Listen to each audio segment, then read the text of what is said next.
യേശു പത്രോസിനോട്, ബർയോനാ ശീമോനെ, നീ ഭാഗ്യവാൻ, ജഡരക്തങ്ങളല്ല, സ്വർഗസ്ഥനായ എന്റെ പിതാവത്രേ നിനക്കിത് വെളിപ്പെടുത്തിയത്. നീ പത്രോസാകുന്നു, ഈ പാറമേൽ ഞാൻ എന്റെ സഭയെ പണിയും, പാതാള ഗോപുരങ്ങൾ അതിനെ ജയിക്കയില്ല എന്ന് ഞാൻ നിന്നോട് പറയുന്നു. വളരെ കാലിക പ്രസക്തിയുള്ള ഒരു ഭാഗം. ശീമോൻ കേഫ അല്ലെങ്കിൽ പത്രോസാകുന്ന നിമിഷം, അവനെ വിളിച്ച സമയത്ത് അവന് കൊടുത്ത വാഗ്ദത്തത്തിന്റെ നിവൃത്തിയാണ്. നീ ശീമോനാണ്, നീ പത്രോസാകുമെന്നുള്ള വാഗ്ദത്തം കൊടുത്ത കർത്താവ് തന്നെ ഇപ്പോൾ വാഗ്ദത്ത നിവൃത്തി പറയുന്നു. വാഗ്ദത്ത നിവൃത്തിയായത് എങ്ങനെയാണ്? അത് വെളിപ്പാടിനാലാണ്. പിതാവായ ദൈവം നിനക്ക് വെളിപ്പാട് തന്നതുകൊണ്ട് നീ ഭാഗ്യവാൻ. നീ പാറയാണ്, നീ പത്രോസാണ്. ഈ പാറമേൽ ഞാൻ എൻ്റെ സഭയെ പണിയും. പത്രോസ് കഴിഞ്ഞിട്ട് ഇതാ ഇത്രയും വർഷമായിട്ടും സഭ ജയിച്ചു നിൽക്കുന്നു. സത്യത്തിൻ്റെ തൂണും അടിസ്ഥാനവുമായി ഓരോ ദേശത്തും സഭ, ദൈവസഭ ന്യായപാലനം ചെയ്യുന്നു. കുടുംബങ്ങൾക്ക്, വ്യക്തികൾക്ക്, രാജ്യങ്ങൾക്ക് അനുഗ്രഹമായി സഭ നിൽക്കുന്നു. ക്രിസ്തു തന്നെ തലയായിരിക്കുന്ന ദൈവസഭ. എന്തുകൊണ്ട് പാതാള ഗോപുരങ്ങൾ അതിനെ ജയിക്കുന്നില്ല? എന്തുകൊണ്ട് ഇത്രയൊക്കെ പരിശ്രമിച്ചിട്ടും മനുഷ്യർക്കും പിശാചിനും അതിനെ നശിപ്പിക്കാൻ കഴിഞ്ഞില്ല? കാരണം വെളിപ്പാട് പ്രാപിച്ച ഭക്തന്മാർ, അവരാണ് പത്രോസ്. അവരാണ് സഭയുടെ തൂണുകൾ. അവരാണ് സഭയുടെ അടിസ്ഥാനം. യേശുക്രിസ്തു തന്നെ മൂലക്കല്ലായിരിക്കെ അപ്പോസ്തലന്മാരും പ്രവാചകന്മാരും. മത്തായിയുടെ സുവിശേഷം 16-ാം അധ്യായം വരുമ്പോൾ ഈ അരുളപ്പാടിനെ കുറിച്ച് തന്നെയാണ് പറയുന്നത്. 1 മുതൽ 28 വരെയുള്ള വചനങ്ങളുള്ളതിൽ മുഴുവനും ഈ കാര്യം തന്നെയാണ് പറയുന്നത്. പരീശന്മാരും സദൂക്യരും ഒരടയാളം കാണിച്ചു തരണമെന്ന് യേശുവിനെ പരീക്ഷിച്ച് ചോദിച്ചു. അവർ ചോദിച്ചത് ഇങ്ങനെയാണ്: ആകാശത്ത് നിന്ന് ഒരടയാളം കാണിച്ചു തരണം. ചോദ്യത്തിൻ്റെ അർത്ഥം മനസ്സിലായോ? യോഹന്നാൻ്റെ സുവിശേഷം കൂടെ ചേർത്ത് വായിക്കുമ്പോൾ, യോഹന്നാൻ 6 കൂടെ ചേർത്ത് വായിക്കുമ്പോൾ നമുക്ക് പിടികിട്ടും.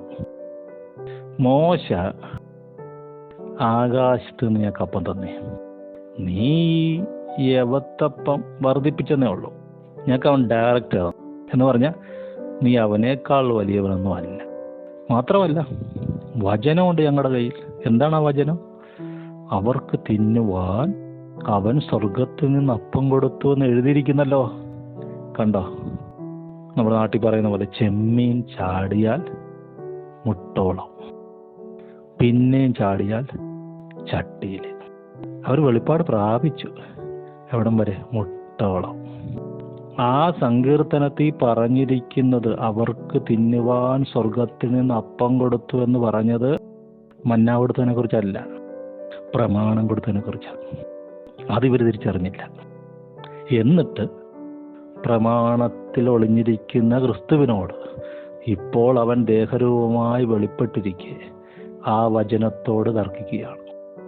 നമ്മുടെ ജീവിതത്തിലേക്ക് പ്രധാന വിഷയങ്ങൾ ഇത് തന്നെയാണ്. നമ്മൾ ദൈവത്തോട് വാദിക്കുകയാണ്. ഞങ്ങൾ ഇത്രയൊക്കെ നേടിയില്ലേ? ഞങ്ങൾ ഇത്രയൊക്കെ പഠിച്ചില്ലേ? ഞങ്ങൾക്ക് കാര്യങ്ങളെല്ലാം അറിയാമല്ലോ.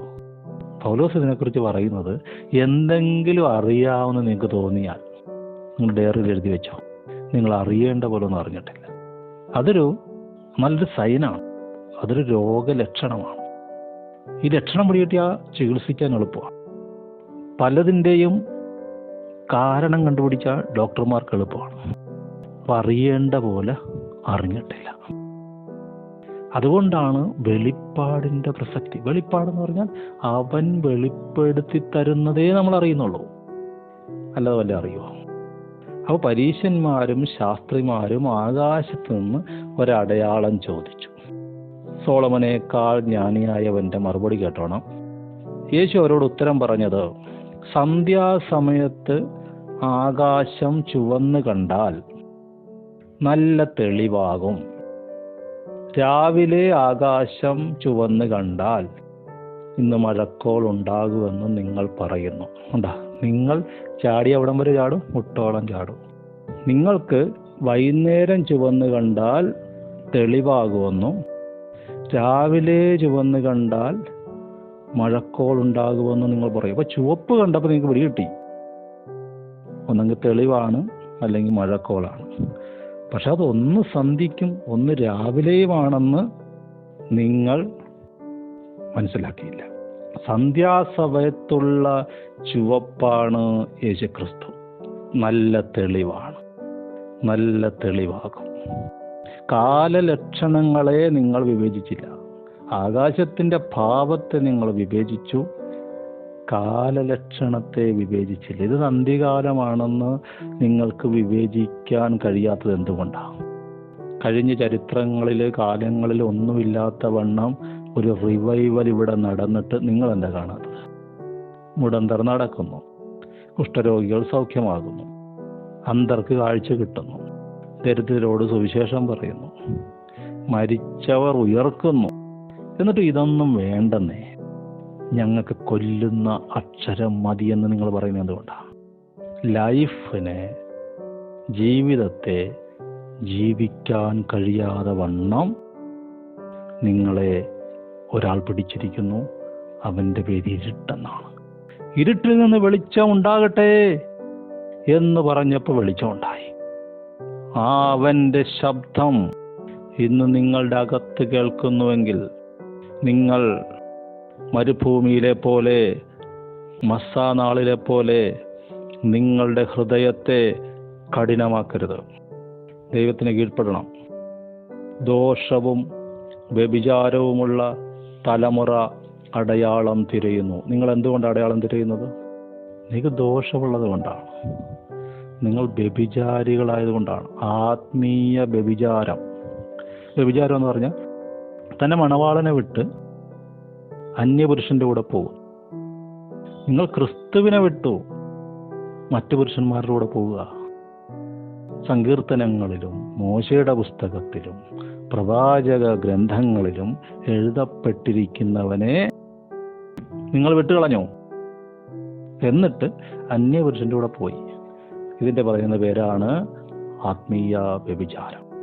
നിങ്ങൾ ദോഷികളാണ്. എന്തുകൊണ്ടാണ് ദോഷികൾ? ദൈവം നിങ്ങളെ റെസ്റ്റിന് വേണ്ടി വിളിച്ചു. മിസ്രയീം ദേശത്ത് കഷ്ടപ്പെട്ട് നിലവിളിച്ച് കഠിനവേല കൊണ്ട് ഊഴിയവിചാരകന്മാരുടെ അടി കൊണ്ട് ജീവിതം കയ്പായിരുന്നപ്പോൾ മരുഭൂമി കൊണ്ടുവന്ന് എല്ലാ ദിവസവും രാവിലെ ഫ്രീ ആയിട്ട് ഫുഡ് തന്ന് സ്വസ്ഥത തന്നു ദൈവം. പക്ഷേ ആ സ്വസ്ഥത ഒരു അടയാളമായിരുന്നു. ദൈവജനത്തിന് തരാൻ പോകുന്ന അടയാളത്തിൻ്റെ ആരംഭമായിരുന്നു, സ്വസ്ഥതയുടെ ആരംഭമായിരുന്നു. മനുഷ്യൻ അപ്പം കൊണ്ട് മാത്രമല്ല, കർത്താവിൻ്റെ വായിൽ നിന്ന് വരുന്ന വചനം കൊണ്ടും ജീവിക്കുന്നു എന്ന് നിങ്ങൾ അറിയാൻ വേണ്ടി തന്നു. നിങ്ങൾ അറിഞ്ഞില്ല. അതുകൊണ്ട് യോഹന്നാന്റെ സുവിശേഷം പറയുന്നു, വെളിച്ചം ലോകത്തിൽ വന്നിട്ടും മനുഷ്യരുടെ പ്രവൃത്തി ദോഷമുള്ളതാകയാൽ അവർ വെളിച്ചത്തേക്കാൾ ഇരുളിനെ സ്നേഹിച്ചു. നമുക്ക് എന്തെങ്കിലുമൊക്കെ കൈകൊണ്ട് ചെയ്താലേ ഒരു തൃപ്തി വരത്തുള്ളൂ. ഞങ്ങളുടെ നെറ്റിയിലെ വിയർപ്പ് കൊണ്ട് ജീവിക്കണം. അത് ശാപത്തിൻ്റെതല്ലേ? ദൈവം നിനക്ക് സ്വസ്ഥത തരുന്നു. പ്രാർത്ഥിച്ച് ആരാധിച്ച് ദൈവം തന്ന ജോലി സമാധാനമായിട്ട് ചെയ്ത് കുടുംബത്തിൽ സമാധാനമായിട്ട് കഴിയുക. ദൈവം ഈ സ്വസ്ഥത തന്നിരിക്കുമ്പോൾ എന്തിനാണ് ആ സ്വസ്ഥതയുടെ വേലിക്കെട്ട് പൊളിച്ച് പുറത്തുപോയി ടെൻഷൻ അടിക്കുന്നത്? കർത്താവിനെ കൂടാതെ ഇങ്ങനെ ഓടി നടക്കുക, വലിയ പദവിയിലൊക്കെ എത്തി മനുഷ്യനങ്ങ് ടെൻഷനായി നടക്കുക. പുറമേ നിന്ന് നോക്കുമ്പോൾ എല്ലാം ഉണ്ട്, പക്ഷെ അനുഭവിക്കുന്ന അവനറിയാം അവൻ്റെ പാട്. അവൻ ബന്ധനങ്ങളായി, സമ്പത്ത് ബാധ്യതയായി, അവൻ്റെ പൊസിഷനും ഇമേജും അവന് ഒരു കീറാമുട്ടിയായി നിൽക്കുന്ന മനുഷ്യൻ. അവൻ്റെ ഹൃദയത്തിന് മാത്രം അറിയാം അവൻ്റെ അവസ്ഥ. കെണിയിൽ നിന്ന് കെണിയിലേക്ക് പോകുന്ന മനുഷ്യൻ, തിരിച്ചു വരാൻ കഴിയാതെ വണ്ണം അവൻ ഓരോ ഇമേജിലും ഈഗോയിലും പെട്ടുപോവുക. ഒന്ന് താഴ്ന്നാൽ, ഒന്ന് കീഴ്പ്പെട്ടാൽ, ഒന്ന് എളിമപ്പെട്ടാൽ ഒഴിവാക്കാവുന്നതേ ഉള്ളൂ ആത്മഹത്യയും കൊലപാതകവും. പക്ഷെ അങ്ങനെ ചെയ്യാൻ പറ്റാതെ വണ്ണം പിശാചും മനുഷ്യനും നിനക്ക് ഒരു ഇമേജ് തന്ന് കെട്ടിക്കളഞ്ഞു. അപ്പൊ ദോഷവും വ്യഭിചാരവുമുള്ള തലമുറ അത് അടയാളം തിരയുകയാണ്. കർത്താവ് പറഞ്ഞു, യോനായുടെ അടയാളമല്ലാതെ അതിന് വേറെ അടയാളം കിട്ടുമെന്ന് നിങ്ങൾ വിചാരിക്കേണ്ട. യോനായുടെ അടയാളം എന്താണ്? അദ്ദേഹം 3 രാവും 3 പകലും തിമിംഗലത്തിന്റെ വയറ്റിലായിരുന്നു. അങ്ങനെ തിമിംഗലത്തിന്റെ വയറ്റിലിരുന്ന മനുഷ്യൻ പിന്നീട് ഈ തിമിംഗല ഇവനെ നിനവയിൽ കൊണ്ടുപോയി ഛർദ്ദിച്ചിട്ടു. ഈ മനുഷ്യൻ അവിടെ പോയി ദൂത് പറഞ്ഞു. ഈ തിമിംഗല ഛർദി എന്ന് പറയുന്ന സാധനം ഭയങ്കര വില കൂടിയതാണ്. ഭയങ്കര വില കൂടിയെന്ന് പറഞ്ഞാൽ അത് ഇന്നും ആൾക്കാരെടുത്തിട്ട് വിദേശത്തേക്ക് കടത്തുക കോടിക്കണക്കിന് രൂപയ്ക്ക്. ലോകത്തിലെ ഏറ്റവും വില കൂടിയ തിമിംഗല ഛർദി യോനയായിരുന്നു. കാരണം യോന തിമിംഗലത്തിന്റെ വായിൽ നിന്ന് വന്ന് ഒരു സ്പെസിഫിക് ദൂതുമായിട്ടാണ് വരുന്നത്. ആദ്യം നിലവിലേക്ക് പോകാൻ പറഞ്ഞ ദൈവം തിമിംഗലത്തിന്റെ വായിൽ നിന്ന് വന്നപ്പോൾ, ഞാൻ നിന്നോട് അരുളി ചെയ്യുന്നത് നീ പ്രസ്താവിക്കാനാണ് പറഞ്ഞത്. ഈ അരുളി ചെയ്തത് എന്ന് പറഞ്ഞു. ഇവൻ ഒരു ടെൻഷനും ഇല്ല. രാജാവ് ഉൾപ്പെടെ എല്ലാവരും മാനസാന്തരപ്പെട്ടു. ദൂതിന്റെ പ്രത്യേകത കണ്ടോ? ഇരമ്യാവ് ഇതിനെക്കുറിച്ചാണ് പറയുന്നത്.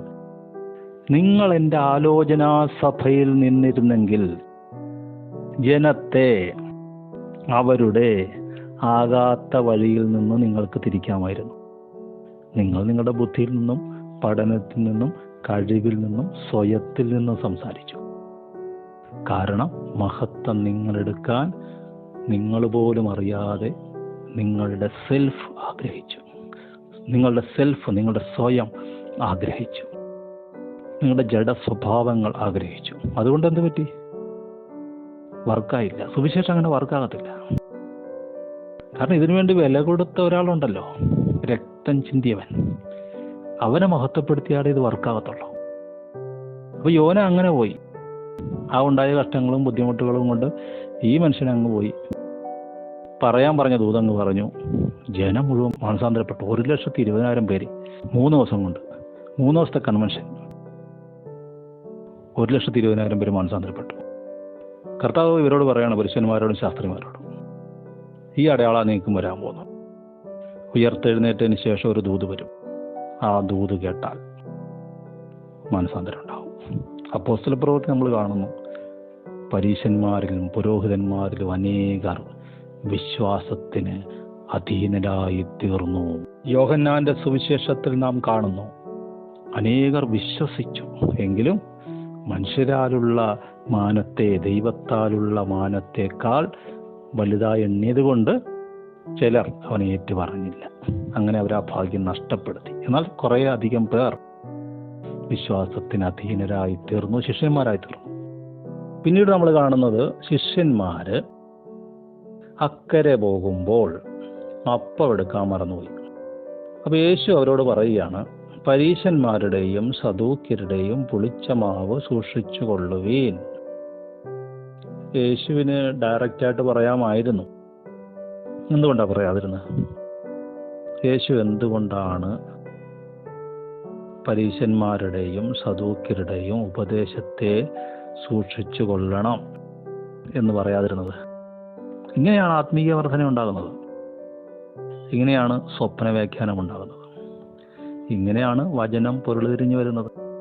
എഴുതപ്പെട്ട വചനത്തിന് വായിക്കുമ്പോൾ വേറൊരർത്ഥം കിട്ടും. കാണുന്ന സ്വപ്നത്തിന് പ്രാർത്ഥിക്കുമ്പോൾ നമ്മുടെ ജീവിതവുമായി ബന്ധപ്പെട്ട അർത്ഥം കിട്ടും.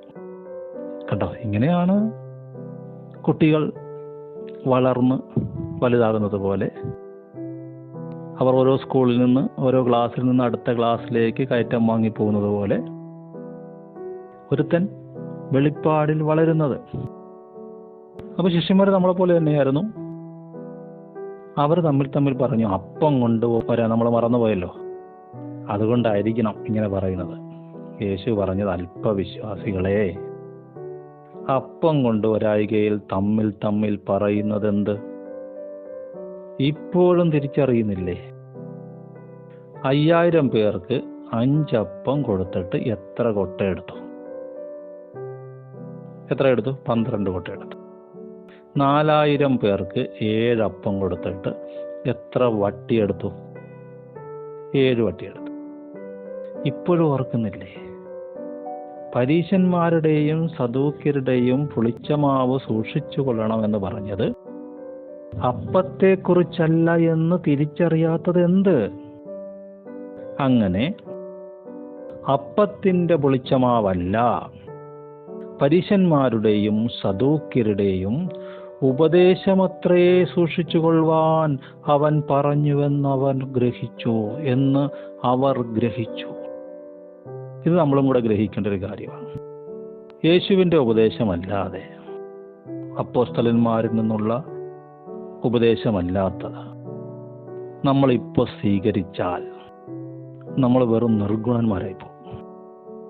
ആ ഭാഗം ഇവിടെ പറയുന്നത്. നിങ്ങൾക്ക് ക്രിസ്തുവിനെ പ്രസംഗിക്കാൻ കഴിയും, വിശ്വസിക്കാൻ കഴിയും, എന്നാൽ അപ്പോൾ തന്നെ വെറും അരിഷ്ടന്മാരായിരിക്കാൻ കഴിയും. എങ്ങനെ? യേശുവിൻ്റെ വചനം അത് ഫലം കൊടുക്കുന്നതാണ്. 5 അപ്പം 5000 പേര് തിന്നിട്ട് എന്തുകൊണ്ട് 12 കൊട്ട ബാക്കി വന്നു എന്ന് പറഞ്ഞാൽ, ഈ ബാക്കി വന്ന കഷണങ്ങൾ ശേഖരിച്ചു കൊള്ളുവിനെന്ന് പറഞ്ഞത് എന്തിനു വേണ്ടിയാ? ഇതൊരു മാജിക് അല്ലെന്ന്. 5000 പേർക്ക് അപ്പം ഉണ്ടാക്കാൻ എന്തുമാത്രം കിൻഡല് മാവ് വേണം, എണ്ണ വേണം, പിന്നെ അത് പാചകം ചെയ്യണം. ഇതൊന്നുമില്ലാതെ ഉണ്ടാക്കിയതാണ്. അപ്പൊ ഇതൊരു കഷണം തന്ന് മാജിക്കിലൂടെ നിങ്ങളുടെ വയറ് നിറഞ്ഞതല്ല. തനി അപ്പം തന്നെയാണ് വർദ്ധിച്ചു വന്നത്. മാവില്ലാതെ, എണ്ണയില്ലാതെ, പാചകം ചെയ്യാതെ ഈ അപ്പം റെഡിയായി വന്നു.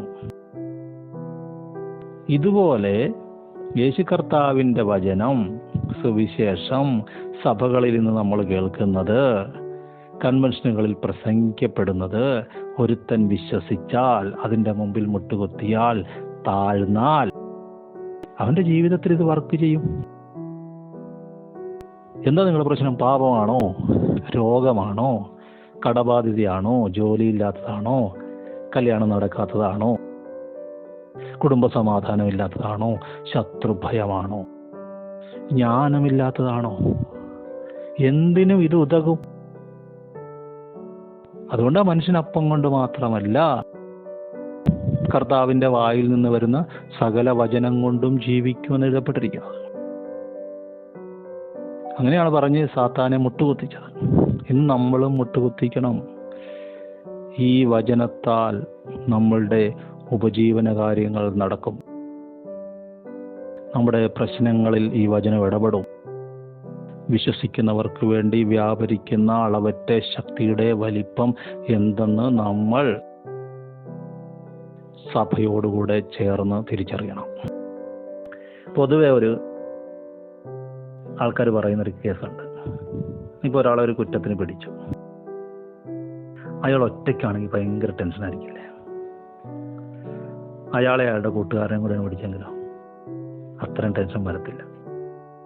കാരണം കൂടെ ഒരു കൂട്ടുകാരൻ കൂടെ ഉണ്ടല്ലോ. അതെന്ത് കാര്യത്തിലായാലും ഇതുപോലെ ഒരു സമാധാനം, അതൊരു ഭൗതിക മണ്ഡലത്തിലാണെന്ന് ഓർക്കണം, ബുദ്ധിപരമാണെന്ന് ഓർക്കണം. പക്ഷെ ഒരുത്തൻ സഭയോടുകൂടെ ചേർന്ന് നിന്നാൽ അതുകൊണ്ട് മാത്രം അവന് ലഭിക്കുന്ന ദിവ്യ സമാധാനം അത് ദൈവികമാണ്, അവർണ്ണനീയമാണ്. നമുക്കത് വിവരിക്കാൻ കഴിയുന്നതിനപ്പുറമാണ്. സിൻസിയറായിട്ട് ഒരുത്തൻ സഭയോട് ചേർന്ന് നിന്നാൽ, എൻ്റെ കൂട്ടു സഹോദരങ്ങൾ, ദൈവമക്കൾ, എൻ്റെ സഹോദരങ്ങൾ എന്നുള്ള കാഴ്ചപ്പാടോടുകൂടി ഒരുത്തൻ നിന്നാൽ, അങ്ങനെ മറ്റുള്ളവരെ കരുതിയാൽ അവർ അവനെയും കരുതും. നിങ്ങളുടെ പ്രശ്നങ്ങളിൽ, നിങ്ങളുടെ ഇല്ലായ്മകളിൽ, നിങ്ങൾക്ക് പ്രാർത്ഥിക്കാൻ കഴിയാത്ത അവസ്ഥകളിൽ, നിങ്ങളുടെ ജീവിതത്തിൻ്റെ കുരുട്ടിൻ്റെ അവസ്ഥകളിൽ അവർ നിങ്ങൾക്ക് താങ്ങാകും, തണലാകും. അവർ നിങ്ങളെ പ്രാർത്ഥനയിൽ ഓർക്കും. നിങ്ങൾക്ക് വേണ്ടി അവർ സ്തോത്രം ചെയ്യും. അപ്പോൾ യേശുവിൻ്റെ ഉപദേശം പ്രായോഗിക ജീവിതത്തിൽ നമുക്ക് ഉപയോഗിക്കാം. ഏട്ടിലെ പശു പുല്ല് തിന്നത്തില്ല. അതാണ് പരീശന്മാരും ശാസ്ത്രിമാരും. അക്ഷരത്തിലെ, ബുക്കിലെ പടം, പശു, അത് പുല്ല് തിന്നത്തില്ല. യേശുവിൻ്റെ ഉപദേശം അതല്ല. അത് നമുക്ക് പ്രായോഗിക ജീവിതത്തിൽ ഉപയോഗിക്കാൻ കഴിയും. അതുകൊണ്ട് അവരുടേത് പുളിച്ച മാവാണ്, ഇത് ജീവന്റെ അപ്പമാണ്. കണ്ടോ, ഇതാ വ്യത്യാസം. ഫരിസേന്മാരുടെയും ശാസ്ത്രിമാരുടെയും സദൂക്യരുടെയും ഉപദേശം അത് പുളിച്ച മാവാണ്. യേശുവിൻ്റെ ഉപദേശം അത് ജീവന്റെ അപ്പമാണ്. ആ ഉപദേശം നമ്മൾ തിന്നാൽ, കൈക്കൊണ്ടാൽ, സ്വീകരിച്ചാൽ നമുക്കതിൻ്റെതായ ഫലമുണ്ടാകും. പിന്നീടാണ് നമ്മൾ ആദ്യം വായിച്ച വചനമുള്ള ഭാഗത്തേക്ക് വരുന്നത്. യേശു ഫിലിപ്പിൻ്റെ കൈസരിയുടെ പ്രദേശത്തെത്തിയ ശേഷം തൻ്റെ ശിഷ്യന്മാരോട്, ജനങ്ങൾ മനുഷ്യപുത്രനെ ആരെന്ന് പറയുന്നു? അവർ പറഞ്ഞു, ചിലർ പറയുന്നു യോഹന്നാൻ സ്നാപകൻ. ഹെരോദാവ് വരെ പറഞ്ഞു യോഹന്നാൻ സ്നാപകൻ വീണ്ടും ഉയർത്തെഴുന്നേറ്റെന്ന്.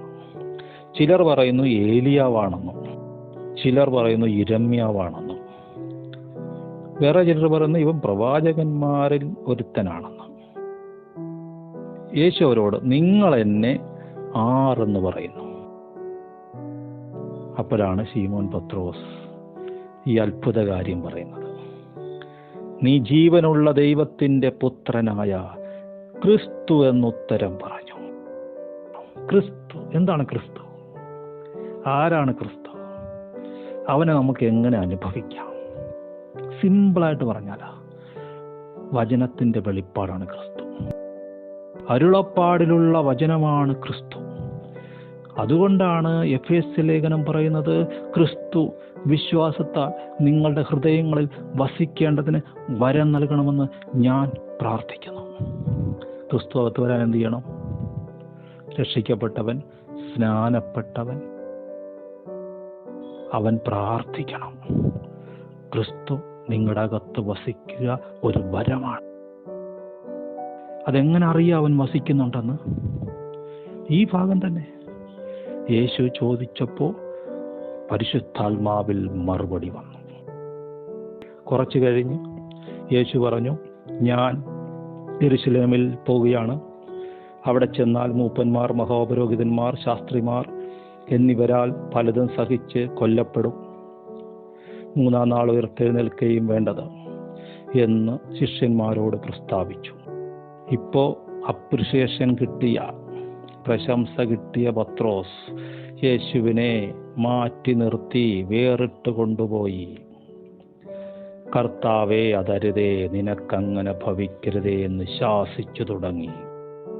അപ്പോൾ യേശു കറക്റ്റ് പറഞ്ഞു, സാത്താനെ, എന്നെ വിട്ടുപോ. സാത്താനെ എന്ന് വിളിച്ചത് പത്രോസിനെ അല്ല, ഇപ്പം നിന്നിലൂടെ സംസാരിച്ചതാണ് സാത്താൻ. നീ ദൈവത്തിൻ്റെതല്ല, മനുഷ്യരുടേത് അത്രയേ കരുതുന്നത്. നീ പൈശാചികമാണ് കരുതുമെന്ന് പറഞ്ഞില്ലല്ലോ. കാരണം നീ പിശാചിനുള്ളവനല്ല, നീ എൻ്റെ ശിഷ്യനാണ്, നീ എൻ്റെ കുഞ്ഞാണ്. പക്ഷെ നിന്നിൽ മാനുഷികമായ ചിന്തകളിടും പിശാച്. അതുകൊണ്ട് അവനെ ശാസിക്കണം. അവനെ അങ്ങനെ ശാസിക്കുമ്പോൾ പിശാചിനോട് എതിർത്തു നിൽപ്പിൻ, എന്നാൽ അവൻ നിങ്ങളെ വിട്ടോടിപ്പോവും. ഇരുട്ടിൻ്റെ നിഷ്ഫല പ്രവൃത്തികളോട് കൂട്ടായ്മ അരുത്, അവയെ ശാസിക്കത്ര വേണ്ടത്. ശാസിക്കുമ്പോൾ വെളിച്ചമുണ്ടാകും. ഇതൊക്കെ നടക്കുന്ന കാര്യമാണോ? ശാസിച്ചാൽ വെളിച്ചമുണ്ടാകുമോ? നിങ്ങളുടെ വീട്ടിൽ നിങ്ങൾ വന്നു, നിങ്ങളൊരു ആത്മീയനാണ്, നിങ്ങളുടെ വീട്ടിൽ നിങ്ങൾ മാത്രമേ വിശ്വാസിയുള്ളൂ, നിങ്ങൾ വീട്ടിൽ വന്നു, വളരെ പിരിമുറുക്കം അന്തരീക്ഷം, നിങ്ങൾക്ക് സാമ്പത്തികമായ ബുദ്ധിമുട്ടുകളുണ്ട്, ബന്ധങ്ങളിൽ പ്രശ്നങ്ങളുണ്ട്, നിങ്ങൾ പഠിച്ചു, നിങ്ങൾക്ക് ഇതുവരെ ജോലി കിട്ടിയില്ല, നിങ്ങൾ ഏത് നേരവും പ്രാർത്ഥനയായിട്ട് നടക്കുന്നു എന്ന് പറഞ്ഞ് മറ്റുള്ളവർ നിങ്ങളെ നിന്ദിക്കുന്നു. നിങ്ങളുടെ കൂടെ പഠിച്ചവർ, നിങ്ങളുടെ സ്നേഹിതർ, നിങ്ങളുടെ അയൽക്കാർ വലിയ നിലകളിലേക്ക് പോയി ലോകപ്രകാരം. നിങ്ങളൊന്നും ആയില്ല. നീതിമാന്റെ പിതാവ് അത്യധികം ആഹ്ലാദിക്കും. നിന്റെ മാതാപിതാക്കൾ സന്തുഷ്ടരാകട്ടെ, നിന്റെ പെറ്റമ്മ ആഹ്ലാദിക്കട്ടെ, നിന്റെ ഭാര്യ, നിന്റെ വീട്ടിൽ ഫലപ്രദമായ മുന്തിരിവള്ളി, നിന്റെ മക്കൾ, നിന്റെ മേശയ്ക്ക് ചുറ്റും ഒലിവ് തൈകൾ, ഇങ്ങനെയൊക്കെ എഴുതിയിട്ടുണ്ട്. സദൃശ്യവാക്യങ്ങളിലും സങ്കീർത്തനങ്ങളിലും നമ്മളത് വായിക്കുന്നു. എന്നിട്ടും ഇതൊന്നും കിട്ടിയിട്ടില്ല. ഭാരപ്പെടരുത്, ഇരുട്ട് മൂടരുത്, പ്രാർത്ഥിക്കുക, വാ തുറന്ന് സംസാരിക്കുക, വാ തുറന്ന് സംസാരിക്കുക, സംസാരിക്കുക, ശാസിക്കുക. ഇരുട്ടോടിപ്പോകും. ഇരുട്ടോടിപ്പോകുന്നത് നിങ്ങൾ കാണും. നിങ്ങൾ നിങ്ങളുടെ അധര ഫലം അനുഭവിക്കും. എപ്പോഴാണ് ഒരു മനുഷ്യൻ്റെ അകത്തുനിന്ന് പിശാച് സംസാരിക്കാൻ തുടങ്ങിയത്? എപ്പോഴാണ് ഒരു മനുഷ്യൻ തന്നോട് തന്നെ സംസാരിക്കാൻ തുടങ്ങിയത്? ഈ പത്രോസ് ഇപ്പോൾ നെഗറ്റീവ് വർത്തമാനം പറഞ്ഞതിൻ്റെ റൂട്ട് കോസ് ഏതാണ്? ഏദൻ തോട്ടത്തിൽ പിശാചിൻ്റെ പ്രലോഭനത്തിൽ വീണുപോയി ഹവ്വായും പിന്നെ ആദാമും ആ വൃക്ഷഫലം തിന്ന് അവിശ്വാസം കാണിച്ചപ്പോൾ മുതലാണ് അവർ തന്നോട് തന്നെ സംസാരിക്കാൻ തുടങ്ങിയത്. നമ്മൾ നമ്മളോട് തന്നെ സംസാരിക്കാറില്ലേ? അത് ദൈവശബ്ദമല്ല, അത് രക്ഷിക്കപ്പെടാത്തവരിൽ പൈശാചികവും രക്ഷിക്കപ്പെട്ട മനുഷ്യരിൽ മാനുഷികവുമാകാം. എന്നാൽ ശീമോനെപ്പോലെ പത്രോസാകുന്ന ഒരുത്തനിൽ കണ്ടോ, അവനിൽ ക്രിസ്തു സംസാരിച്ചു. പൗലോസ് പറഞ്ഞു, ക്രിസ്തു എന്നിൽ സംസാരിക്കുന്നു എന്നുള്ളതിന് നിങ്ങൾ തുമ്പ് അന്വേഷിക്കുന്നോ? നിങ്ങൾ തെളിവ് അന്വേഷിക്കുന്നല്ലേ? പേടിക്കണ്ട, ക്രിസ്തു എന്നിൽ സംസാരിക്കുന്നു. ഹല്ലേലൂയ. ഞങ്ങളിപ്പോൾ പത്രം ഇറക്കുകയാണ്, പത്രം പബ്ലിഷ് ചെയ്യുകയാണ്. അത് കൽപ്പലകയിലല്ല, ഹൃദയമെന്ന മാംസപ്പലകയിൽ. ഞങ്ങളുടെ ഹൃദയത്തിൽ എഴുതിയതും മറ്റുള്ളവർ വായിക്കുന്നതുമായ ക്രിസ്തുവിൻ്റെ പത്രം നിങ്ങളാണ്. ഞങ്ങളുടെ ശുശ്രൂഷയാലുണ്ടായ ക്രിസ്തുവിൻ്റെ പത്രമായി നിങ്ങൾ പുറത്തു വരുന്നു. ഇത് ഞങ്ങളുടെ കഴിവല്ല, അവൻ്റെ ദാനമത്രേ. ഈ വിധമുറപ്പ് ഞങ്ങൾക്ക് ദൈവത്തോടുണ്ട്. കണ്ടോ, കാര്യത്തിൻ്റെ പോക്ക് പോകുന്നത് കണ്ടോ? ലെവല് മാറുന്നത് കണ്ടോ? വീട്ടിൽ ബുദ്ധിമുട്ടുണ്ടല്ലേ, ഞെരുക്കമുണ്ട്, പിരിമുറുക്കമുണ്ട്, ബന്ധങ്ങളിൽ വിള്ളലുണ്ട്. പക്ഷേ നിനക്ക് നാവുണ്ട്, നിനക്ക് അധരമുണ്ട്, നിന്റെ ഹൃദയത്തിൽ വചനവുമുണ്ട്. ഉപയോഗിക്കുക. നിന്റെ വാ വിസ്താരത്തിൽ തുറക്കുക. ഞാൻ അതിനെ നിറക്കും എന്നുള്ളത് വിശ്വസിക്കുക. പാമ്പുകളെയും തേളുകളെയും ശത്രുവിൻ്റെ സകല ബലത്തെയും ചവിട്ടുവാൻ അധികാരമുണ്ട്. അതുപയോഗിക്കുക. സമാധാനത്തിൻ്റെ ദൈവം സാത്താനെ നിന്റെ കാൽ കീഴെ വേഗത്തിൽ ചതച്ചു കളയും. അത് വിശ്വസിക്കുക. ദൈവം അത് ചെയ്യും നിന്റെ കാൽ കീഴെ. ഹല്ലേലൂയ. ദുഷ്ടനെയും പകയനെയും മിണ്ടാതാക്കുവാൻ. ഉപദേശമാണ് ഇപ്പോഴത്തെ വില്ലൻ. പലതരം ഉപദേശത്തിൻ്റെ കാറ്റ് വീശുന്നു. അത് ദുഷ്ടന്റെയും പകയന്റെയും ശബ്ദമാണ്. അവരെ മിണ്ടാതാക്കാൻ ശിശുവായ നിന്റെ വായിൽ ബലം തരും. ഒരു ശിശുവിനെ പോലെ കർത്താവിനെ സമീപിക്കുക. താഴ്മയോടെ സമീപിക്കുക. ഹല്ലേലൂയ. ശിശു എന്ന് പറഞ്ഞാൽ അന്ധമായി അങ്ങ് വിശ്വസിക്കുകയാണ്. ഒരു കുഞ്ഞ് അതിൻ്റെ അപ്പനെ അന്ധമായി വിശ്വസിക്കുക. ഹല്ലേലൂയ. ഒരു മകൻ അപ്പനോട് പറഞ്ഞപ്പോൾ എനിക്ക് ബിസിനസ് പഠിക്കാൻ കാശ് തരണം, എനിക്ക് ബിസിനസ് പഠിക്കാൻ പോകണം. അപ്പോൾ ഇവൻ 10ാം ക്ലാസ് കഴിഞ്ഞതേ ഉള്ളൂ. അപ്പോൾ അപ്പനറിയും ഇപ്പം ഇവനെ വിട്ടിട്ട് കാര്യമില്ല. അപ്പം പറഞ്ഞ്, നീ ഇപ്പം അങ്ങനെ ഒരു കോഴ്സിന് ചേരണ്ട, അത്യാവശ്യം വേണ്ട സാധനങ്ങൾ ഞാൻ തന്നെ നിനക്ക് പഠിപ്പിച്ചു തരാം.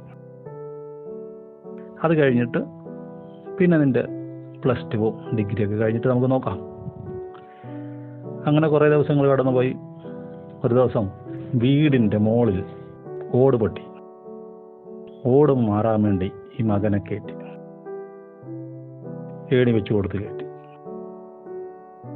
ഓട് എല്ലാം മാറിക്കഴിഞ്ഞ് ആ സമയമായപ്പോൾ ഈ അപ്പൻ ഏണി എടുത്ത് മാറ്റി. അപ്പോൾ മോളിൽ നിന്ന് വിളിച്ചു പറഞ്ഞപ്പാ ഏണി എടുത്ത് വെച്ച് ഞാൻ താഴെ ഇറങ്ങട്ടെ. അപ്പോൾ അപ്പം പറഞ്ഞു, നീ ചാടിക്കോ മോനെ, ഞാൻ നിന്നെ പിടിച്ചോളാം. അവൻ ഒറ്റച്ചാട്ടം അപ്പം മാറിക്കളഞ്ഞു.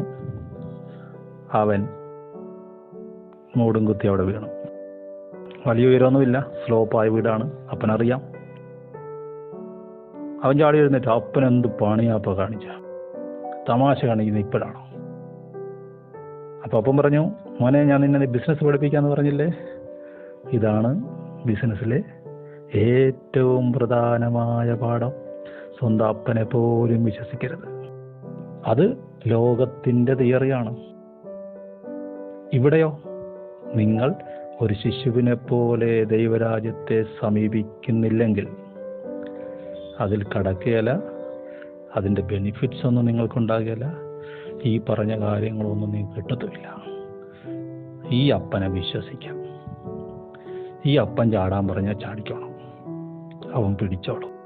അഥവാ നിങ്ങൾ ചാടിയില്ലെങ്കിൽ അവൻ കഴുകനെ പോലെ കൂട് കൊത്തി ഇളക്കി നിങ്ങളെ ചാടിക്കും. എന്നിട്ട് ചിറക് വിരിച്ച് നിങ്ങളെ വഹിക്കും. ചിറകിന്മേൽ വഹിക്കും അവൻ. നിങ്ങളെ പറക്കാൻ പഠിപ്പിക്കും. ഈ അപ്പൻ്റെ ആഗ്രഹം നിങ്ങളൊരു ബിസിനസ്മാൻ ആക്കുക എന്നുള്ളതല്ല, അപ്പനെ പോലെ ആക്കുക എന്നുള്ളതാണ്. ഹല്ലേലൂയ. വാഴുന്നത് ഉപദേശമാണ്. ഈ ലോകം ഇന്ന് വാഴുന്നത് ഉപദേശമാണ്. രാഷ്ട്രീയ പാർട്ടികളുടെ അടിസ്ഥാന ഉപദേശമാണ്. മതങ്ങളുടെ അടിസ്ഥാന ഉപദേശമാണ്. അപ്പോൾ ആത്മാവിൽ നിങ്ങൾ സംസാരിച്ചാലോ, ആത്മാവിൽ നിങ്ങൾ പറഞ്ഞാലോ, കാണുന്ന ലോകത്തിന് കാണാത്ത ഒരു കാര്യമുണ്ടെന്ന് എബ്രായ ലേഖനം പറയുന്നത് നിങ്ങൾ വിശ്വസിക്കുന്നില്ലേ? ഈ ലോകത്തിൽ ഇപ്പോൾ നിങ്ങൾ കാണുന്ന സകലത്തിൻ്റെയും ഇൻഗ്രീഡിയൻറ്റ് അത് ഉണ്ടാക്കപ്പെട്ടിരിക്കുന്നത് വചനമാണെന്ന് നിങ്ങൾക്ക് അറിയുന്നില്ലേ? അങ്ങനെയാണെങ്കിൽ വചനം പറയുക. ആ വചനം പോയി കൊള്ളട്ടെ. അത് കൊള്ളേണ്ടടുത്ത് കൊള്ളും. വലിയ കാര്യങ്ങളെ നിങ്ങളെ കൊണ്ട് സാധിപ്പിക്കും. അത് നിങ്ങളുടെ അധരത്തിലാണ്, നിങ്ങളുടെ ഹൃദയത്തിലാണ്. വചനം നിനക്ക് സമീപമാകുന്നു. അത് നിന്റെ ഹൃദയത്തിലും അധരത്തിലും ഇരിക്കുന്നു. പിന്നെ യേശു ശിഷ്യന്മാരോട് പറഞ്ഞത്, ഒരുത്തൻ എൻ്റെ പിന്നാലെ വരുവാൻ ഇച്ഛിച്ചാൽ തന്നെത്താൻ ത്യജിച്ച് തൻ്റെ ക്രൂശ് എടുത്ത് എന്നെ അനുഗമിക്കട്ടെ. എന്ന് പറഞ്ഞാൽ യേശുവിനെ പോലെ നിങ്ങൾക്കാകണമെങ്കിൽ, ഈ അരുളപ്പാട് നിങ്ങളുടെ ഹൃദയത്തിൽ വസിക്കണമെങ്കിൽ, നിങ്ങൾക്ക് വേണ്ടി അവൻ മറുപടി പറയണമെങ്കിൽ, നിങ്ങൾക്ക് അവൻ ആലോചന പറഞ്ഞു തരണമെങ്കിൽ, ഇടത്തോട്ടോ വലത്തോട്ടോ പോകണമെന്ന് അവൻ ആലോചന പറഞ്ഞു തരണമെങ്കിൽ നിങ്ങളുടെ ആലോചന നിങ്ങൾ വേണ്ടെന്ന് നോക്കണം. മനുഷ്യൻ്റെ ആലോചനയേക്കാൾ അവൻ്റെ ആലോചനയെ വിലമതിക്കണം. അവൻ 1ാം സ്ഥാനം കൊടുക്കണം. അതാണ് കുരിശ്. അതെടുത്ത് അനുഗമിക്കുക. അതിനുള്ള തീരുമാനം എടുത്തേ മുട്ടുകുത്തി നിന്ന് ആ തീരുമാനം ഏറ്റുപറഞ്ഞ് അകത്ത് ഹൃദയത്തിൽ വെളിച്ചം വീശും. ആരെങ്കിലും തൻ്റെ ജീവനെ രക്ഷിപ്പാൻ ഇച്ഛിച്ചാൽ അതിനെ കളയും. അതാണല്ലേ നടക്കുന്നത്. കർത്താവിനെ കൂടാതെ ഓടിയിട്ട് എന്തെല്ലാം നേടിയിട്ടും അവസാനം നിരാശ പറയാനല്ലേ ഉള്ളൂ, ദുഃഖം പറയാനല്ലേ ഉള്ളൂ. എന്നാൽ ആരെങ്കിലും കർത്താവിന് വേണ്ടി തൻ്റെ ജീവനെ കളഞ്ഞാൽ അതിനെ കണ്ടെത്തും. അതാണ് ഇതിൻ്റെ മർമ്മം. ഒരു മനുഷ്യൻ സർവ്വലോകവും നേടിയിട്ടും തൻ്റെ ജീവനെ നഷ്ടപ്പെടുത്തിയാൽ അവൻ എന്ത് പ്രയോജനം? എല്ലാം നേടി നേടി തൃപ്തനാകാമെന്ന് വിചാരിക്കരുത്. സമരിയക്കാരി എടുക്കാൻ നോക്കി, അവൾ 5 ഭർത്താക്കന്മാരുണ്ടായിരുന്നു. ഇപ്പം 6ാമതൊരാളുമായിട്ട് താമസിക്കുകയാണ്. യേശു അവളോട് പറഞ്ഞു, ഈ വെള്ളം കുടിക്കുന്നവനെല്ലാം പിന്നെ ദാഹിക്കും. ഞാൻ തരുന്ന വെള്ളം കുടിക്കുന്നവനോ അത് നിത്യജീവങ്കിലേക്ക് പൊങ്ങി വരുന്ന നീരുറവാകും. നമ്മളിപ്പോൾ കാണുകയാണ് ഈ ലോകത്തിലെ ഏറ്റവും ധനവാനായ മനുഷ്യൻ്റെ ആഗ്രഹം എന്താണ്? അവന് അധികാര സ്ഥാനമാകണമെന്നാണ്. അവൻ്റെ ആഗ്രഹം അമേരിക്കൻ പ്രസിഡന്റ് ആകണം, അല്ലെങ്കിൽ ഏതെങ്കിലും ഒരു രാജ്യത്തിൻ്റെ പ്രധാനമന്ത്രിയാകണം. നമ്മൾ കാണുന്ന സെലിബ്രിറ്റീസ്, സിനിമാ നടന്മാർ, അവരുടെ ആഗ്രഹം എന്താണ്? അവരുടെ ആഗ്രഹം ഒന്നെങ്കിൽ MP ആകണം, അല്ലെങ്കിൽ MLA ആകണമെന്നാണ്. MLAയുടെ MPയുടെ ആഗ്രഹം ഒരു സെലിബ്രിറ്റിയെ പോലെ, ഒരു സിനിമാ നടനെ പോലെ ആകണമെന്നാണ്. അമേരിക്കൻ പ്രസിഡന്റിൻ്റെ ആഗ്രഹം എന്താണ്? ഒരു നോബൽ സമ്മാന ജേതാവായി അറിയപ്പെടണമെന്നാണ്. നമ്മുടെ ആഗ്രഹം എന്താണ്? ഒന്നുമില്ലാത്തപ്പോൾ നമ്മുടെ ആഗ്രഹം എന്താ? കർത്താവേ, സമാധാനമായിട്ട് ഇങ്ങനെ കഞ്ഞി കുടിച്ച് പോകാനുള്ള കൃപ കിട്ടണേ എന്ന് പ്രാർത്ഥിച്ചു. അത് കിട്ടിയപ്പോൾ നമുക്ക് അടുത്ത ആഗ്രഹങ്ങൾ വന്നു. ഇങ്ങനെ ആഗ്രഹങ്ങൾക്ക് കുറവൊന്നും ഉണ്ടാകുകയില്ല. അപ്പം ആഗ്രഹത്തിൻ്റെ പുറകെ പോകുന്നത് മണ്ടത്തരമാണ്. വിശ്വസിക്കാവുന്ന ഒരുത്തൻ പറയുന്നു, എനിക്ക് വേണ്ടി നീ ചിതറിച്ചാൽ നീ ശേഖരിക്കും, എന്നെ കൂടാതെ നീ ശേഖരിച്ചാൽ നീ ചിതറിക്കും. ബന്ധങ്ങളെയാണ് നീ എന്നേക്കാൾ പ്രാധാന്യം കൽപ്പിക്കുന്നെങ്കിൽ നീ മണ്ടത്തരമാണ് കാണിക്കുന്നത്. എന്നെ കൂടാതെ ബന്ധങ്ങൾ പണിതാൽ ലാസ്റ്റ് അവർ നിന്നോട് ആത്മാർത്ഥയില്ലാതെ കാണിക്കുമ്പോൾ നിന്റെ ഹൃദയം മുറിയെ.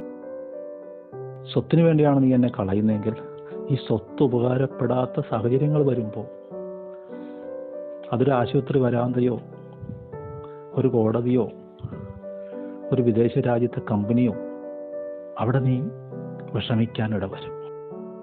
അപ്പോൾ ഇവിടെ ഏറ്റവും ശ്രദ്ധേയമായ കാര്യം, പ്രായം ഇവിടെ വിഷയമല്ല. നിങ്ങൾ 15 വയസ്സുള്ളൊരു കുഞ്ഞാണെങ്കിലും 70 വയസ്സുള്ള ഒരു വൃദ്ധനാണെങ്കിലും ക്രിസ്തുവിൽ നിങ്ങൾക്കൊരു ചാൻസ് ഇരിപ്പുണ്ട്. കർത്താവിൽ നിന്ന് എത്ര നിങ്ങൾ അകന്നുപോയെങ്കിലും മടങ്ങി വരാൻ ഒരു ഡോറ് തുറന്നിട്ടിട്ടുണ്ട്. അത് ഏത് ഡോറാ? അപ്പാന്ന് വിളിക്കാവുന്നൊരു ഡോറുണ്ട്. ധൂർത്തപുത്രൻ അല്ലെ മുടിയൻ പുത്രൻ എന്ന് നമ്മൾ വിളിക്കുന്ന ആ മനുഷ്യൻ തിരിച്ചു വരുമ്പോൾ അപ്പാ എന്ന് വിളിക്കാൻ കാര്യം എന്താ? അവനവിടെ ഓഹരി ഒന്നുമില്ലല്ലോ. അപ്പ എന്നുള്ള വിളിക്കാൻ പറ്റിയെന്ന് ഈ അപ്പന് പറയാൻ പറ്റിയല്ല, കാരണം അപ്പൻ്റെ മകനല്ലേ.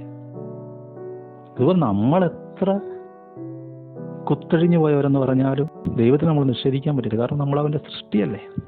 അവനല്ലേ നമ്മളെ ചമച്ചത്. തൻ്റെ സകല സൃഷ്ടികളോടും അവന് കരുണ തോന്നുന്ന വചനം കിടക്കുകയല്ലേ. ഇടിമുഴക്കത്തിൻ്റെ മറവിൽ വെച്ച് ഞാൻ നിന്നോട് സംസാരിച്ചു. എന്തിനാ? പേടിപ്പിക്കാൻ വേണ്ടിയാണെന്ന്. മാസ്ക് വെച്ചാ സംസാരിക്കുന്ന, മാസ്കാണ് ഇടിമുഴക്കം. അതിൻ്റെ പിന്നിൽ ചിരിച്ചുകൊണ്ടിരിക്കുന്ന അപ്പനുണ്ട്. എടാ, നിന്നോടിപ്പോൾ ശാസിച്ചാലേ നീ ഗുണമാകത്തുള്ളൂ, ദേഷ്യം കാണിച്ചാലേ നീ നന്നാകത്തുള്ളൂ. അതുകൊണ്ടാണ് ഇങ്ങനെ സംസാരിക്കുന്നത്. പക്ഷെ അടിസ്ഥാന സ്വഭാവം സ്നേഹമാണ്. നീ ഗുണമാകാൻ വേണ്ടി, അപ്പനെ പോലാകാൻ വേണ്ടിയാണ് ശാസിച്ചത്. പിണങ്ങിപ്പോകരുത്. സഭായോഗം മുടക്കരുത്. പ്രാർത്ഥന, വചനധ്യാനം മുടക്കരുത്. ദൈവത്തോട് പിണങ്ങരുത്.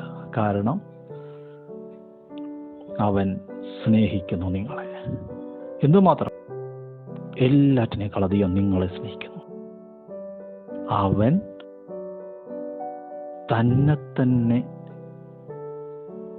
ത്യജിച്ച് നിങ്ങളെ സ്നേഹിച്ച് നിങ്ങൾക്ക് വേണ്ടി, എനിക്ക് വേണ്ടി, നമുക്ക് വേണ്ടി അവൻ തന്നെ ഏൽപ്പിച്ചു കൊടുത്തു. അതാണ് ദൈവത്തിൻ്റെ സ്നേഹം. അതാണ് ക്രിസ്തുവിൻ്റെ സ്നേഹം. പുത്രനെ തന്നത് ദൈവത്തിൻ്റെ സ്നേഹം. പുത്രനും നമ്മളെ സ്നേഹിച്ച് നമുക്ക് വേണ്ടി തന്നെത്താൻ ഏൽപ്പിച്ചു കൊടുത്തത്, നമുക്ക് പകരക്കാരനായി മരിച്ചത് പുത്രൻ്റെ സ്നേഹം. ദൈവം സ്നേഹം തന്നെ. അതുകൊണ്ട് ധൈര്യമായി മടങ്ങി വരിക. കർത്താവ് നിങ്ങളെ ചേർത്തുകൊള്ളും. വീണ്ടും നിങ്ങളെ പണിയും, ഉയർത്തും. ശീമോൻ പത്രോസ് ആയതുപോലെ നിങ്ങളും നിങ്ങളുടെ വാഗ്ദത്തത്തിലേക്ക് കടക്കും, നിയോഗത്തിലേക്ക് കടക്കും. ജീവിതം മനോഹരമാകും. നിങ്ങൾ ആഗ്രഹിച്ച തുറമുഖത്ത് അവൻ നിങ്ങളെ അടുപ്പിക്കും. യേശുവിൻ്റെ നാമത്തിൽ ഞാൻ അനുഗ്രഹിച്ച് പ്രാർത്ഥിക്കുന്നു. സ്വർഗം നിങ്ങൾക്ക് തുണ നിൽക്കട്ടെ, കൂടെ ഇരിക്കട്ടെ. അനുഗ്രഹിക്കുന്നു, പ്രാർത്ഥിക്കുന്നു. ആമേൻ.